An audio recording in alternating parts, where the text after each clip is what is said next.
Episode 12। अभी मुझे dicky में पनाह लिए एक आध मिनट ही हुआ था कि मेरी तवक्को के मुताबिक वो हाँफते कांपते वहां पहुंचे। वो मुझे दिखाई तो नहीं दे रहे थे, मगर मैं कदमों की चाप से अंदाजा लगा सकता था कि उनमें से कौन कहाँ है। ये कि तुम्हारे कपड़ों को क्या हुआ? एक अनजानी आवाज ने पूछा, कि यकीनन हलाकू था क्योंकि मैंने पहले कभी उसकी आवाज नहीं सुनी थी। कपड़ों की परवाह मत करो, उसे तलाश करो। राकोमन गुर्राया। कपड़ों की परवाह क्यों ना करूं? तुम्हें नमूनिया हो जाएगा। मेरी समझ में नहीं आ रहा कि उसने स्विमिंग पूल में छलांग क्यों लगा दी थी। पूल में उसने नहीं बल्कि मैंने छलांग लगाई थी। अरे भाई, अगर वो मच्छर की औलाद काबू में नहीं आ रहा तो इतने इश्तियाल में आने की क्या जरूरत है? कभी ना कभी, कहीं ना कहीं वो तुम्हारे हाथ आ ही जाएगा। उस वक्त हसरत निकाल लेना। बकवास बंद करो, उसे तलाश करो। राघोमन किसी भेड़िए की तरह गुर्राया। उसका बस नहीं चल रहा था, वरना शायद वो अपनी ही बोटियां नोच डालता। वो दोनों कारपोर्ट्स के करीब खड़े गुफ्तगू कर रहे थे, इसलिए उनकी आवाजें मेरी समाज से टकरा रही थी। मेरा दिल अनजाने वसवसों से धड़क रहा था। मैं डरा था कि कहीं उन्हें कार की डिक्की का ख्याल ना आ जाए। कहाँ तलाश करूं? अगर कोई चिड़िया का बच्चा भी इस तरफ से गुजरा होता तो मेरी निगाहों में आ जाता। यहाँ जो भी फंसता है मुश्किल से ही निकलने में कामयाब होता है। मालूम नहीं कितनों के मकबरे तो मैं इस वसी अरिजदान में बनते देख चुका हूँ। खौफ व दहशत की एक लहर ने मुझे अपनी लपेट में ले लिया। यह इंकशाफ जानलेवा साबित हुआ कि मुझसे पहले कुछ बदनसीबों को मारकर उन्होंने बतौर एक हाथ क्यारियों में डाला हुआ है। मुमकिन है वो बंगले के अंदर चला गया हो। ऐसी सूरत में उसे अंदर जाकर तलाश करो। मुझे अंदर जाने की इजाजत नहीं है। हलाकू बोला, ठीक है, मैं ही जाता हूँ। तुम गेट का ख्याल रखना। और हाँ, अब्दुल को पैकअप कर दो। ऐसा ना हो कि आने जाने वालों की निगाह उस पर पड़ जाए। बेहतर है, मगर क्या तुम मदाम के सामने इन्हीं कपड़ों में जाओगे? हाँ, फिलहाल तो मजबूरी है। मैं उस खबीस को मौका नहीं देना चाहता। राको मन की आवाज सुनाई दी। कदमों की चाप उभरी। दरवाजा खुलने और बंद होने की आवाज आई। फिर वहां सन्नाटा छा गया, जिससे मुझे बेपनाह सुकून का एहसास हुआ। मौत का खतरा फिलहाल टल गया था। मैं देर तक दम साधे वहीं पड़ा रहा। फिर दरवाजा खुलने की आवाज आई और मुतादिद कदमों की चापें गूंज उठी। अचानक नीलम की आवाज सुनाई दी। वो कुछ कह रही थी, मगर मैं वाज़ेह तौर पर सुन ना सका कि उसने क्या कहा था। फिर जैसे ही कार स्टार्ट होने की आवाज आई, मेरे हलक से इत्मीनान की सांस निकल गई। कार आनी दरवाजे पर पहुंची और थोड़ी ही देर बाद हम दरे जिंदा से निकल रहे थे। इतना तो मुझे अंदाजा हो गया था कि नीलम ही कार चला रही है, मगर कार कहाँ जा रही है और उसकी मंजिल मकसूद क्या है, मैं इससे बेखबर था। ताहम मैं खुश था कि मौत का फरिश्ता टल गया है। अब मैं दुआ गो था कि शैतान की इस खाला से भी निजात मिल जाए। काफी देर बाद कार एक जगह रुकी तो मैंने डरते डरते डिग्गी खोली। बाहर से रोशनियों का सैलाब दर आया। काफी देर से मैं तारीकी में था, इसलिए मेरी आंखें चंधिया गई। मैं कुछ देखने के काबिल हुआ तो मालूम हुआ कि कार तारिक रोड पर मतीन सेंटर के सामने खड़ी है। मतीन सेंटर चूंकि उन दिनों जेर तामीर था, इसलिए नीलम को वहां कोई काम नहीं हो सकता था। तब फिर वो सामने वाले हिस्से में गई होगी और जगह ना मिलने के बायस कार इस तरफ पार्क कर दी गई थी। मुमकिन है वो शॉपिंग करना चाहती हो, या फिर शायद तंजीम के किसी मेंबर से मुलाकात तय थी। यह शहर का फैशनेबल इलाका था और यहाँ उसके मतलब की हस्तियों की कमी नहीं थी। हो सकता है वो जहन में को ऐसे ही ख्याल लेकर इधर आई हो। जहाँ कार खड़ी थी वहां कदरे तारीकी थी। मैं डिग्गी खोलकर बाहर आ गया। रात के 10 बजे का अमल होगा, मगर तारिक रोड पर रंगो नूर का सैलाब आया हुआ था। मैं अतराफ पर एक निगाह गलत अंदाज डालता हुआ कैफे लिबर्टी में जा बैठा और चाय का ऑर्डर दे दिया। चाय पीने से जहन पर छाया हुआ गुबार कुछ कम हुआ तो मैं एक रिक्शे में घर की तरफ रवाना हो गया। घर पहुंचा तो जिम्मी मेरा इंतजार कर रहा था। मैं घर की चाबी दरवाजे के करीब एक ऐसी खुफिया जगह पर रखता था जो जिम्मी के इल्म में थी, और वो बवक्त जरूरत दरवाजा खोल लिया करता था। क्या रहा उस्ताद? अबे मौत के मुंह से बचकर आ रहा हूँ। इस वक्त तो जिस्म के तमाम अंजर पंजर ढीले हो चुके हैं। अरे, ये तो बहुत तशवीशनाक बात है। आप ठीक तो है ना? हाँ यार, तुम सुनाओ। मैंने तो ऐसा कारनामा सर अंजाम दिया है कि आप मेरी पीठ ठोके बगैर नहीं रह सकेंगे। कहो तो सुने बगैर ही ठोक दूं। इस काम में तो मैं वैसे भी माहिर हूँ। नहीं नहीं, बात दरअसल यह कि इत्तेफाक से साबिर कहीं लंबा ही गया हुआ था, इसलिए मुझे उसके घर की अच्छी तरह तलाशी लेने का मौका मिल गया। पहले तो कोई कारामद चीज हाथ न लगी, लेकिन फिर वापसी पर अचानक ही मेरी निगाह रद्दी की टोकरी पर गई। उसमें चंद कागजात पड़े थे, पुर्जों की शक्ल में। मैं वो टोकरी खाली करके ले आया था। काफी देर से यहाँ बैठा टुकड़ों को जोड़ रहा हूँ। कुछ कामयाबी भी हुई या नहीं? काम ही काम और याबी ही याबी। ये देखिए। उसने एक कागज मेरी तरफ बढ़ा दिया, जिस पर वो पुर्जे चिपके हुए थे। ये एक तहरीरी पैगाम था, बेहद वाज़ेह। आज रात 12 बजे, रिपोर्ट, डिफेंस 27 पार्क एवेन्यू, नीलम। वो मारा।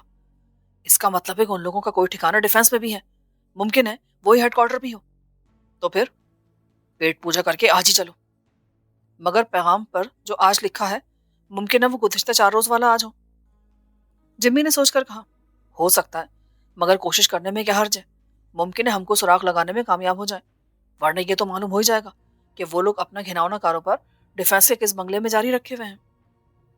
मैंने कहा, ओके बॉस, खादिम मेहरबान होटल और वहां से डिफेंस के नाम मेहरबान बंगले तक चलने के लिए तैयार है। जिम्मी ने मुस्कुराकर कहा। थोड़ी देर बाद हम अपने पसंदीदा ठिकाने मेहरबान होटल की तरफ जा रहे थे।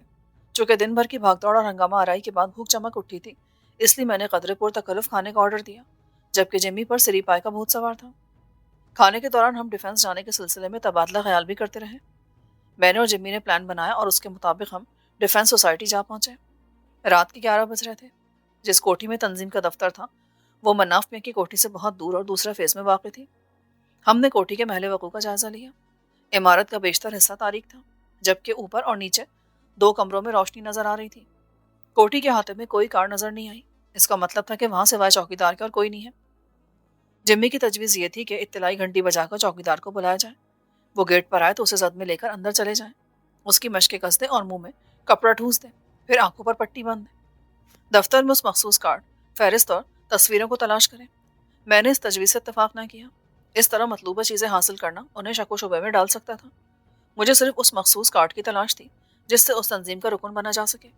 तस्वीरों और कार्ड का मिलना मुमकिन नहीं था, क्योंकि बादशाह खान के बेनकाब होने के बाद उन्होंने इन चीज़ों को कहीं और शिफ्ट कर दिया होगा। वो मजीद मोहतात हो गए होंगे, क्योंकि ये चीज़ें उनके लिए आज़ाब बन सकती थीं। हम दोनों उस कोठी से किसी कदर दूर खड़े कोठी में दाखिल होने की तदबीर सोच रहे थे कि सफ़ेद रंग की एक मर्सिडीज कोठी के गेट पर आकर रुक गई। मखसूस अंदाज से हॉर्न बजाया गया तो चंद लम्हों बाद गेट खोल दिया गया। कार की रोशनी में चौकीदार का चेहरा साफ नजर आ रहा था। वो 40 बरस का सेहतमंद और तवाना शख्स था, लंबा चौड़ा, 6 फुट का होगा यकीनन। उसकी बड़ी बड़ी आंखें चमक रही थी। वो कोई खतरनाक बदमाश नजर आ रहा था। उसके सर पर सफेद पट्टी बंधी हुई थी। उसे बादशाह खान ने जख्मी किया था, बल्कि कत्ल करने की कोशिश की थी। कार में कितने आदमी थे, ये अंधेरे की वजह से नजर ना आ सका। कार के शीशे रंगीन थे और चढ़े हुए थे। कार अंदर चली गई तो चौकीदार ने गेट बंद कर दिया। हम दोनों सड़क और बराबर वाली गली में टहलते हुए इस अंदाज में इंतजार कर रहे थे कि कार वापस आ जाए तो हम कोई कार्रवाई करें। 15-20 मिनट गुजर गए। कार तो बाहर नहीं आई, अलबत्ता एक रिक्शे वाला और आ गया। उसमें से 2 आदमी उतरे। मैं और जम्मी उस रिक्शे वाले से बात करने के बहाने करीब पहुंचे तो मैं उन दोनों आदमियों को देखकर चौंक पड़ा। मैं उन्हें खूब अच्छी तरह जानता था। ये दोनों खतरनाक मुजरिम और पेशावर कातिल थे, जमाल और गुलजार। उन पर कई मुकदमात भी चल रहे थे। वो खून आशान दरिंदे थे, नंगे इंसानियत थे। उन्हें जल्दी थी और उन पर तकब्बुर सा छाया हुआ था, लिहाजा उन्होंने हमारी तरफ देखने की भी जहमत गवारा ना की। ताहम मैं जल्दी से एक तरफ हो गया कि कहीं वो मुझे पहचान न ले। जेमी ने भी यही हरकत की।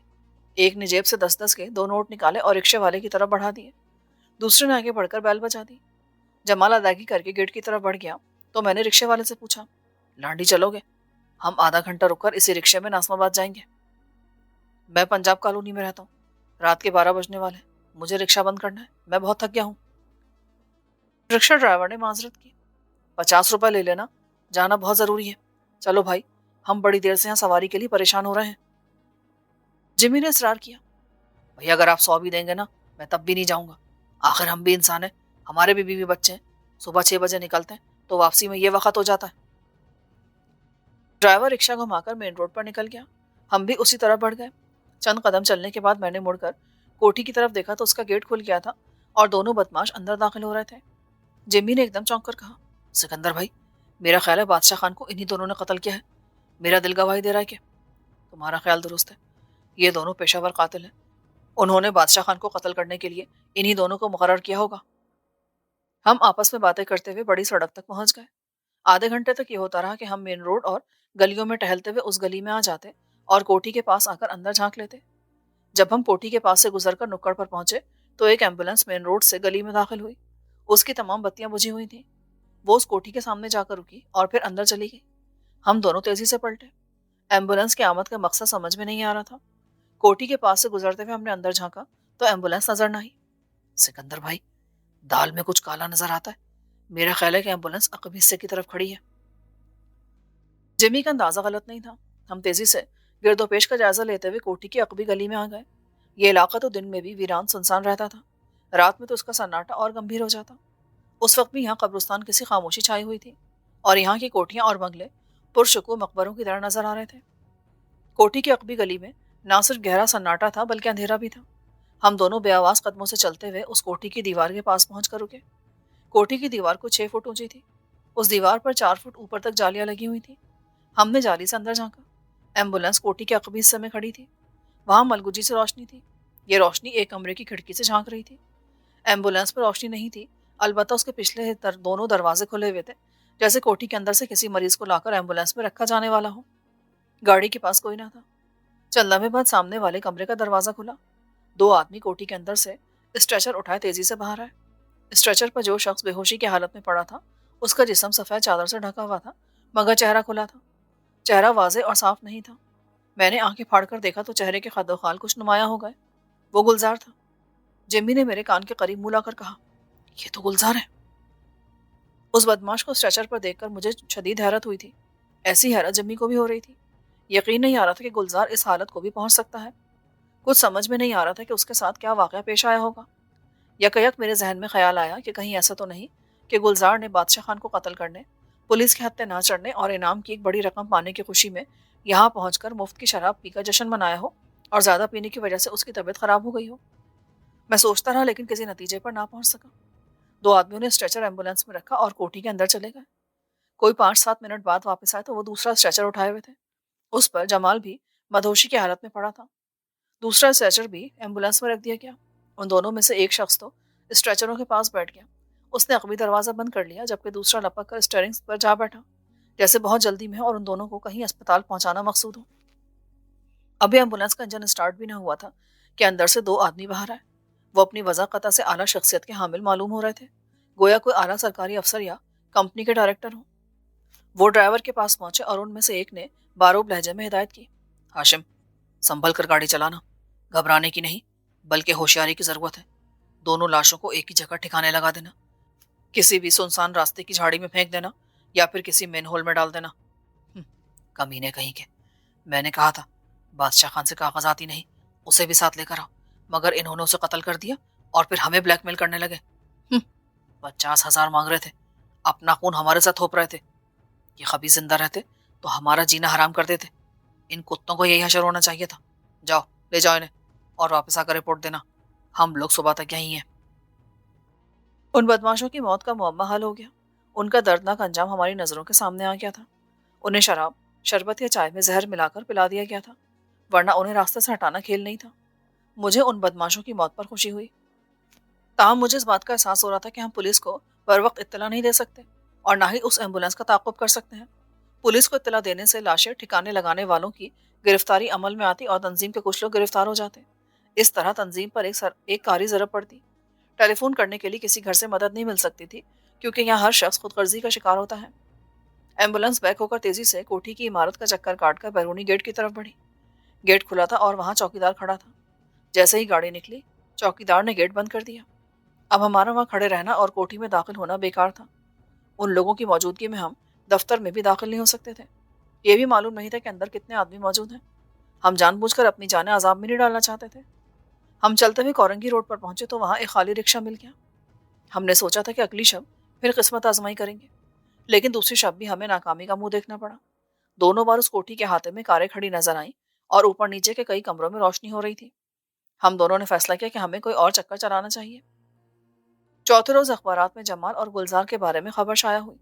पुलिस ने किसी की इत्तला पर दोनों की लाशों को नेशनल हाईवे के करीब झाड़ियों से बरामद कर लिया था। इस खबर में पुलिस का यह बयान भी शामिल था कि उन्हें किसी ने शराब में जहर मिलाकर पिला दिया था। उनकी मौत वाक़ई हो गई तो लाशों को इस वीराने में लाकर फेंक दिया गया। पुलिस नामालूम कातिलों की तलाश में सरगर्दा थी। चौथे रोज कुछ सोचकर मैं अकील अहमद के यहाँ पहुंचा तो वो घर पर ही मिल गया।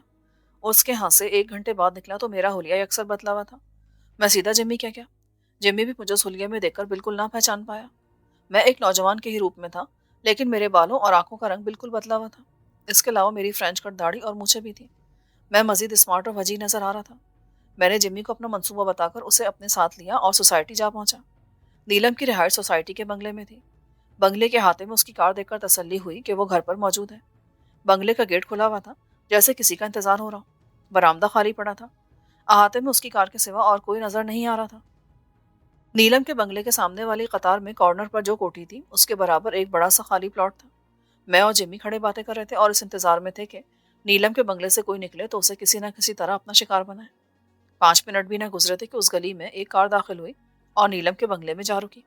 کار سے 4 5 لڑکیاں اتری۔ یہ کار اور لڑکیاں وہی تھی جنہیں میں نے سفاری پارک میں دیکھا تھا۔ ہارن سن کر نیلم برآمدے میں آ گئی اور بڑی گرم جوشی سے لڑکیوں کا استقبال کیا، پھر انہیں اپنے ساتھ اندر لے گئی۔ فوراً ہی اندر سے اس کی جوان سال خادمہ نے آ کر گیٹ بند کر دیا۔ کوئی 10 منٹ تک ہم دونوں کھڑے رہے، کوئی خاص بات نہیں ہوئی۔ جمی کے خیال میں کوئی نتیجہ برآمد ہونے والا نہیں تھا۔ میرا میک اپ برباد ہو گیا تھا اور وقت بھی برباد ہو رہا تھا، مگر میں ابھی نا امید نہیں ہوا تھا۔ اچانک نیلم کے بنگلے کا گیٹ کھلا تو بجلی سے گوندی۔ ایک لڑکی باہر آئی تھی۔ یہ لڑکی ان لڑکیوں میں سے نہیں تھی جو کار میں آئی تھی۔ کار والی لڑکیاں رنگین ملبوسات میں ملبوس تھیں، جبکہ یہ لڑکی سرتاپا سفید لباس میں منجمد چاندنی سی لگ رہی تھی۔ وہ بے حد حسین تھی۔ اس کے خد و خال سبک اور بڑے سجل تھے، دھان پان سی اور درمیانے قد کی تھی، مگر تھی بڑی پرکشش۔ سفید لباس میں اس کا سراپا مزید حسین نظر آ رہا تھا۔ اس کی چال میں بڑی دل فریبی اور دل موہ لینے والی نزاکت تھی۔ اس کی نظر ہم پر نہیں پڑی تھی کیونکہ وہ باہر آ کر دائیں طرف چل دی تھی اور اس نے ادھر ادھر دیکھنا بھی گوارا نہیں کیا تھا۔ جمی کو میں پہلے اپنا منصوبہ سمجھا چکا تھا۔ اس لڑکی سے مجھے کسی نہ کسی طرح رابطہ قائم کرنا تھا، دوستی پیدا کرنی تھی۔ یہ لڑکی نیلم کے حلقے اور تنظیم میں معمولی حیثیت کی مالک اور متوسط طبقے کی نظر نہیں آ رہی تھی۔ اس کا رخ بس اسٹاپ کی طرف تھا جو فرلانگ بھر کے فاصلے پر تھا۔ جمی میرے پیچھے چل رہا تھا۔ لڑکی تیز تیز قدم اٹھاتی جا رہی تھی۔ میں نے بھی اپنی چال تیز کر دی تاکہ اس کے قریب پہنچ جاؤں۔ وہ ایک گلی سے نکل کر سنسان گلی کی طرف آئی تو اس کی مخالف سمت سے 2 موٹر سائیکلوں پر 4 لڑکے چلے آ رہے تھے۔ ان کے پیچھے خالی رکشہ تھا۔ رکشے والے نے موٹر سائیکل سواروں کو اوورٹیک کرتے ہوئے نکل جانا چاہا۔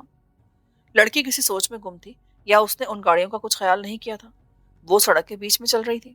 رکشہ نے موٹر سائیکل سواروں سے آگے نکل کر ابھی موڑ بھی نہ کاٹا تھا کہ لڑکی سے ٹکرا گیا۔ لڑکی سڑک پر گری اور بے ہوش ہو گئی۔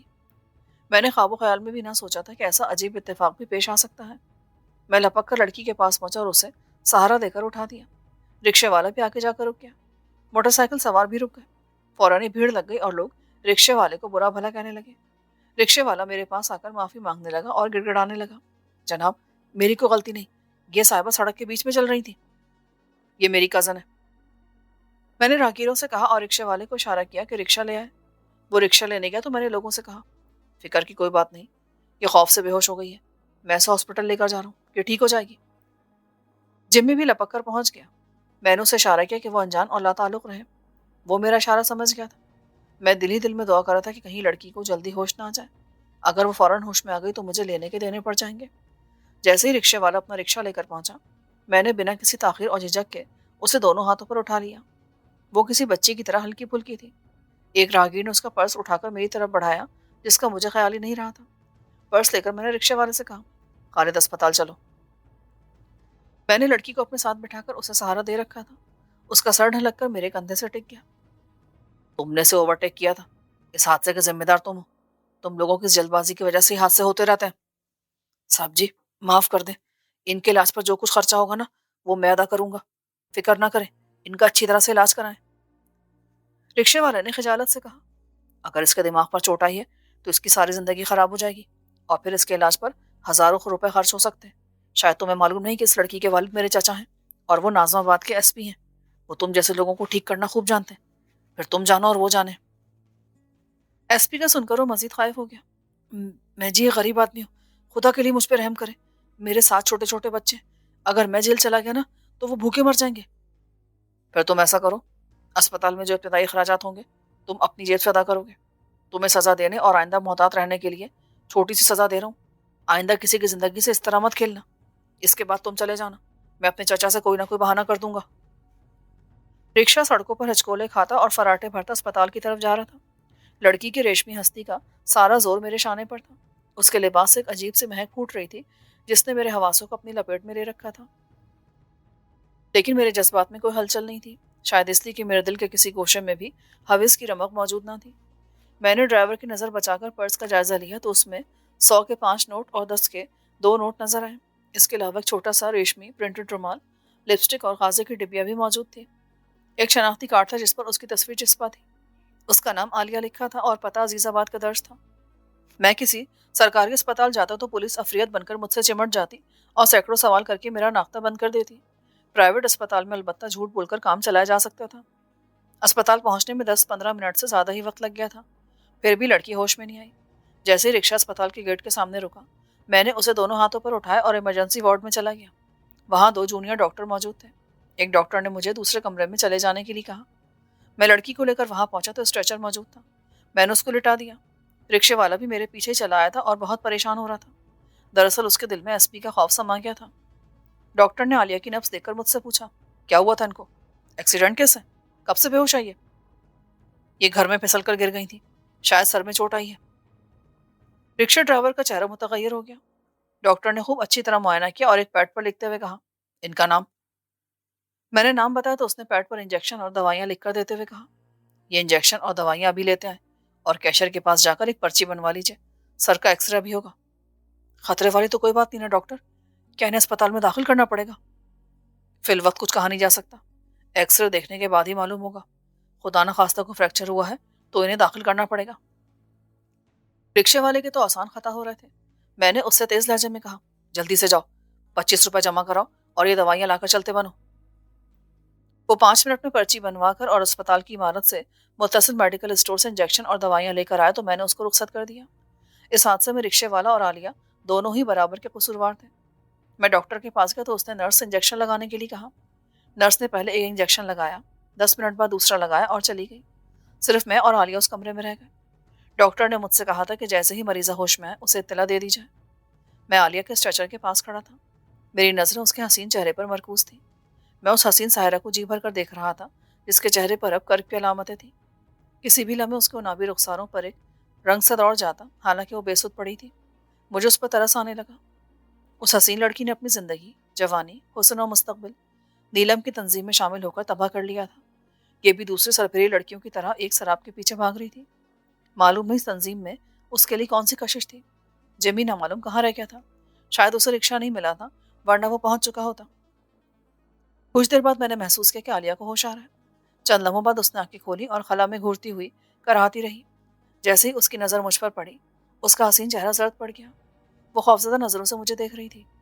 میں نے قریب پہنچ کر کہا، مس عالیہ، اب تم کیسی ہو؟ تم؟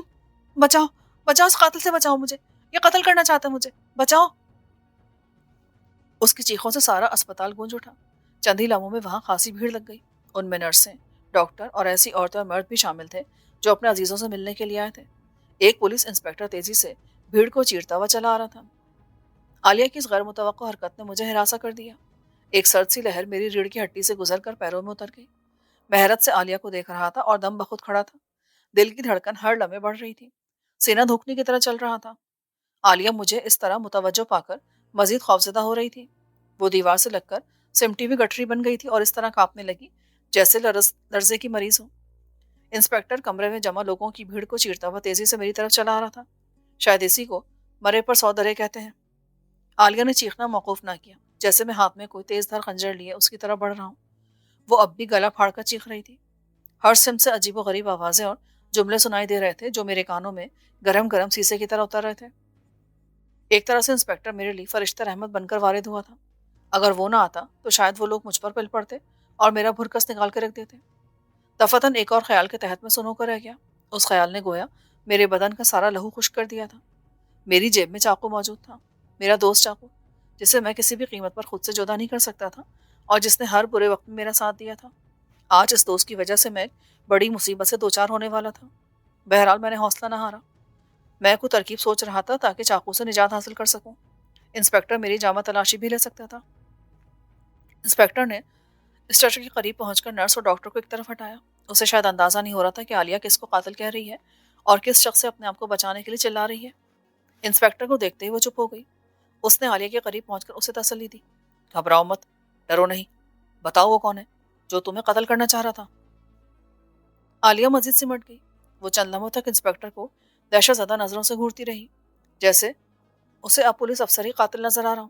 پھر اس نے چونک کر متوحش نظروں سے ادھر ادھر دیکھا اور جیسے اس کی نگاہ مجھ پر پڑی، اس نے انگلی سے میری طرف اشارہ کر دیا۔ یہ قاتل ہے۔ کون ہے یہ؟ انسپکٹر نے تیزی سے گھوم کر میری طرف دیکھا۔ اس نے عالیہ سے تصدیق چاہی۔ عالیہ کی تصدیق پر اس کی حیرت دو چند ہو گئی۔ اس نے مجھے اوپر سے نیچے تک دیکھا۔ دوسرے لمحے اس کے چہرے پر حیرت کی جگہ پیشہ ورانہ سختی آ گئی۔ اچھا، تو تم اس لڑکی کو قتل کرنا چاہ رہے تھے؟ معلوم نہیں کیسے، حالات کی سنگینی کے باوجود मुझे इंस्पेक्टर की बात पर बेसाख्ता हंसी आ गई। इंस्पेक्टर साहब, कौन ऐसा शकील कल्ब होगा जो ऐसी हसीन और जमील लड़की को कत्ल करना चाहेगा? ये लड़की तो मुझे कत्ल कर रही है, बल्कि बरसों से कत्ल करती चली आ रही है। बकवास मत करो। कि लड़की भी चीख कर क्या कह रही थी? कि जो कुछ भी कह रही थी उसमें कोई सदाकत नहीं है। ये मेरी कजन है, भला मैं से क्यों कत्ल करने लगा? लड़की की बात में कितनी सदाकत है वो तो तुम्हें थाने चलकर ही पता चल जाएगा। तुम इसे कजन बताकर अपनी जान नहीं छुड़ा सकते। इंस्पेक्टर ने आलिया की तरफ पलट कर पूछा, क्या ये शख्स तुम्हारा कजन है? नहीं नहीं, ये कातिल है। इसने मेरे बाप को कत्ल किया था, मेरे भाई को समंदर में फेंक दिया था, और अब मुझे कत्ल करना चाहता है। ये मुझे चाकू से डरा रहा था। आलिया का आखिरी जुमला मुझ पर बम बनकर फटा। यूं लगा जैसे मेरे हाथ पांव बांधकर मुझे समंदर में गिरा दिया गया हो। एक लम्हे के लिए तो मेरी आंखों के सामने धुंध सी छा गई। डॉक्टर मेरे और इंस्पेक्टर के दरमियान आ गया। जनाब, बात यह कि मरीजा अपना दिमागी तवाजुन खो बैठी है, इसलिए हैजान बकरी है। ये साहब तो ने अस्पताल लेकर आए थे। अगर लड़की को कत्ल ही करना होता तो यहाँ क्यों लेके आते? अस्पताल लेकर आए थे? क्यों, क्या हुआ था लड़की को? ये फिसल कर गिर गई थी, शायद दिमाग पर चोट आई है। मगर ये तो ठीक ठाक नजर आ रही है। बज़ाहिर इसके दिमाग में अंदरूनी चोटें नजर आई हैं। मेरा ख्याल है कि ये याददाश्त खो चुकी है। जरा आप इससे नाम पूछ कर तो देखें इसका।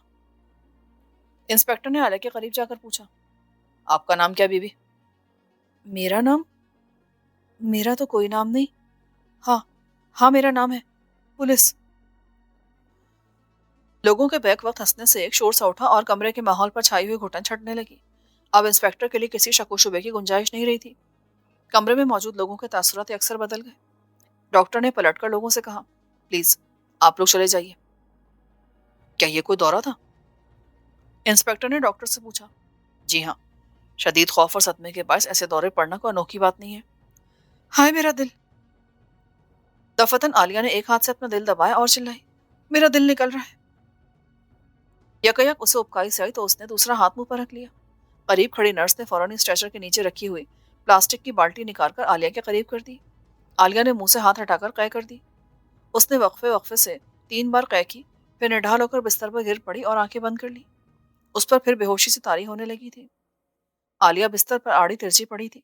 नर्स उसे सीधा करके बिस्तर पर लेटाने लगी, क्योंकि उस हालत में वो नीचे भी गिर सकती थी। मैंने आगे बढ़कर उसकी मदद की, इसलिए कि वो एक धान पान सी लड़की थी। डॉक्टर ने घूमकर उन लोगों की तरफ देखा जो अभी तक कमरे में खड़े थे, फिर बड़े नर्म और शाइस्ता लहजे में बोला, प्लीज आप लोग तशरीफ ले जाएं और हमें तन्हा छोड़ दें। मरीजा पर दिमागी दौरा पड़ा था, अब इसे आराम की जरूरत है। कमरे में मौजूद लोगों में ज्यादा तादाद लड़कों और मर्दों की थी। खवातीन तो बस बराए नाम थी। खवातीन रास्ता बनाती हुई चली गईं, मगर लड़कों और मर्दों ने डॉक्टर की बात पर कान नहीं धरे। वो जैसे अभी वहां से टलना नहीं चाहते थे। उन्हें ना सिर्फ तमाशा देखने को मिल रहा था, बल्कि वो आलिया के हुस्न जमाल से भी सैराब हो रहे थे। कोई चादर नहीं थी, वरना मैं उससे आलिया का जिस्म ढांप देता। इस आलम में वो लेटी बेहिजाब सी लग रही थी। इंस्पेक्टर ने देखा कि मजमे पर डॉक्टर की दरख्वास्त का कोई असर नहीं हुआ तो उसके चेहरे पर करख्तगी आ गई। सुना नहीं आप लोगों ने? हट जाए यहाँ से। ये सख्त गिरी काम आ गई और चंद ही लम्हों में मैदान साफ हो गया। उन लोगों के निकलते ही डॉक्टर ने दरवाजा बंद कर दिया। वो आलिया का मुआयना करा था और मैं दिल ही दिल में अल्लाह का शुक्र अदा कर रहा था कि डॉक्टर की बरवक्त मदाखलत की वजह से मैं एक बड़ी मुसीबत में गिरफ्तार होने से बच गया। ज्यादा खौफ इस वजह से भी था कि मैं अपने असली हुलिये में नहीं था, और दूसरी बात मेरी जेब में चाकू था। बात बढ़ती तो मैं सीधा हवालात की हवा खाता। डॉक्टर ने आलिया का मुआयना करने के बाद नर्स को कुछ हिदायत दी तो वो भी कमरे से चली गई। डॉक्टर ने मुझसे कहा, अभी कुछ नहीं कहा जा सकता, एक्सरे लेना जरूरी है, कहीं गिरने से कोई फ्रैक्चर ना हो गया हो। हैजान की वजह से महसूस हो रहा है कि अंदरूनी तौर पर शदीद चोट आई है। अभी नर्स आकर इंजेक्शन लगा जाएगी, इसके बाद फौरन एक्सरे करवा लें। जैसे ही एक्सरे मिल जाए लाकर मुझे दिखाएं। डॉक्टर तो चला गया, मगर इंस्पेक्टर नहीं गया। वो अभी तक विराजमान था, जैसे पूरी तरह मुतमईन ना हुआ हो। पहले उसने मेरी तरफ देखा, फिर आलिया की तरफ। सच सच बताएं, ये घर में गिरी थी या तुम्हारी कार से टकराई थी? मेरे पास और कार? जी मैं तो गरीब आदमी हूँ, मेरे पास तो स्कूटर तक नहीं है। इंस्पेक्टर 15 मिनट तक कमरे में मौजूद रहा। उसने मुझे अपनी बातों और सवालों से घेरने की बहुत कोशिश की, लेकिन नाकाम रहा। उसे पूरी तरह इत्मीनान हो गया तो वो रुखसत हो गया। नर्स मुझे बता गई कि आलिया के होश में आने के लिए आधा घंटा दरकार है। अब उस कमरे में हम दोनों ही थे। मैं आलिया के हसीन चेहरे को देख रहा था कि क्या उसके घर वालों को खबर कर दूं। मैं उसे तन्हा छोड़कर नहीं जा सकता था, और न ही कोई ऐसा टेलीफोन नंबर आलिया के पर्स से मिला था जहां मैं उस हादसे की इत्तला दे सकता। कोई 20 मिनट बाद आहिस्ता आहिस्ता आलिया को होश आने लगा। تھوڑی دیر بعد وہ پوری طرح ہوش میں آ گئی۔ میں دانستہ اپنی جگہ سے نہیں اٹھا تھا اور اس کی نظر مجھ پر نہیں پڑی تھی۔ وہ آنکھیں کھول کر چھت کی طرف دیکھتی رہی۔ ایسا لگ رہا تھا کہ وہ خالی الذہن ہو کر خلا میں گھور رہی ہے۔ ادھر میرے رگو پے میں اس خیال سے سنسنی کی لہر دوڑ رہی تھی کہ کہیں وہ مجھے دیکھ کر دوبارہ شور و غل نہ کر دے۔